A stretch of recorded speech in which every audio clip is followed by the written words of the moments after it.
more general sense, and it always included some experience that he had had that prompted him to do that particular piece of art, or that particular piece of other work that he did. Most of the pieces that I had were art, either charcoals and that kind of thing.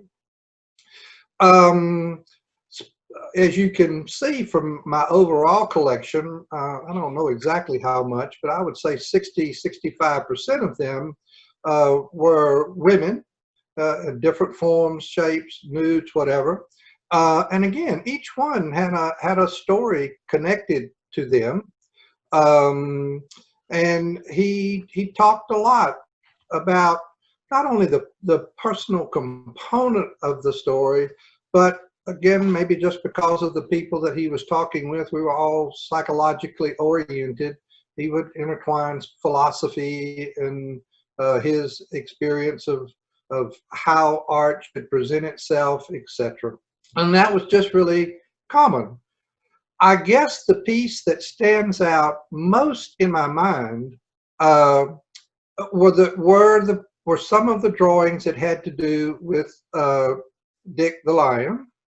And and I say that only because it carried on over an extended period of time. I mean, several months that he was doing different drawings, and he was obviously involved with erasing the cat, the lion, etc.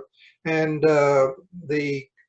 I can remember him talking about the discussion of naming it Dick the Lion, and the Atlanta Journal-Constitution discussion of changing it to Richard the Lionhearted. I mean, all of that went into that group of those three different pieces that I did get.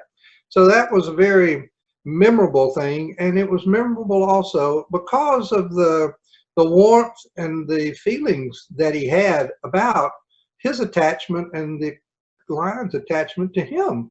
Now, specifically with me, the piece that I think I have the most specific memory of is the charcoal of the four dancers.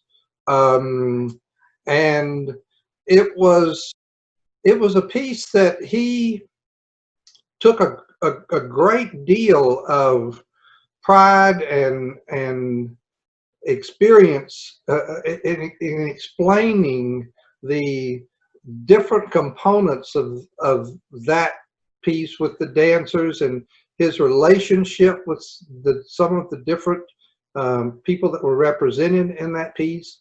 And it was, to me, one of his,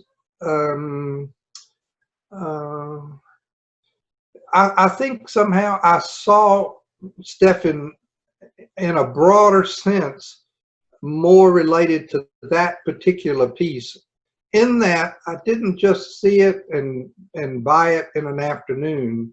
I saw it, we talked about it. Another time I would come back, I would look at it again and talk some more about it and look at it again, and ended up eventually purchasing that piece, which was not typically what happened. More often than not, I would see a piece when we were there. I may or may not have bought that, but talk with my wife at the time about it. We would discuss that and then come back and end up with the piece, but it didn't carry nearly the amount of himself with it. Maybe that's the better way to put it.